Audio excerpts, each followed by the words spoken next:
మావోయిస్టులు మార్పు చెంది సరెండర్ అయ్యి మేము చర్చలకు వచ్చాము అన్నప్పుడే చంద్రబాబు టైంలో, రాజశేఖర రెడ్డి గారి టైంలో, చంద్రబాబు గారి టైంలో అనేక మందిని, వందల మందిని చంపేశారని ఇదే ఆఫీసులో ప్రజాశాంతి పార్టీలో చేరిన గద్దరన్న నాతో చెప్పారు. చీఫ్ సెక్రటరీ దానమయ్య గారు చెప్పారు.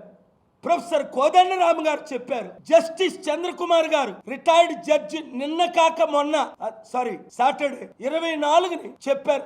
నాకు చెప్పారు, పాల్ గారు వస్తాను మీ శాంతి సభకు, నేను నెగోషియేషన్స్ కూడా చేస్తున్నాను, మాకు మద్దతు ఇవ్వండి అని. తప్పకుండా అన్నాను. రిటైర్డ్ హైకోర్టు జస్టిస్ వాళ్ళు చేస్తున్న పనికి మీరు మద్దతు ఇవ్వరా?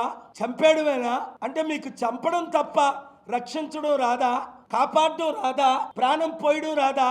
ప్రాణం తీయడం గొప్ప, ప్రాణాలు కాపాడడం గొప్ప, రేప్ చేయడం గొప్ప, రేపుల నుంచి రక్షించడం గొప్ప.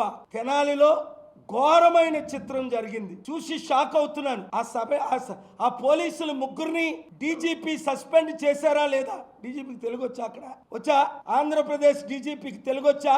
Respected DGP, take immediate action against those idiots who are taking law into their hands and beating them brutally.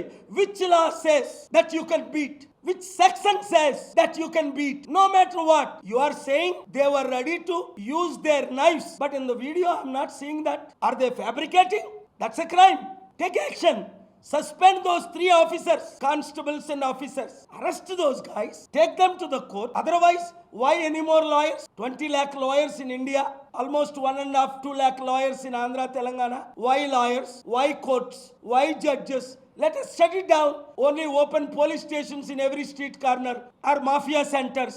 If you are going to decide, why the courts? మీరే నిర్ణయాలు తీసుకుంటే మరి కోర్టులు ఎందుకు, జడ్జిలు ఎందుకు, చట్టాలు ఎందుకు? పోలీస్ స్టేషన్ ఇది కూడా పెట్టేద్దాం.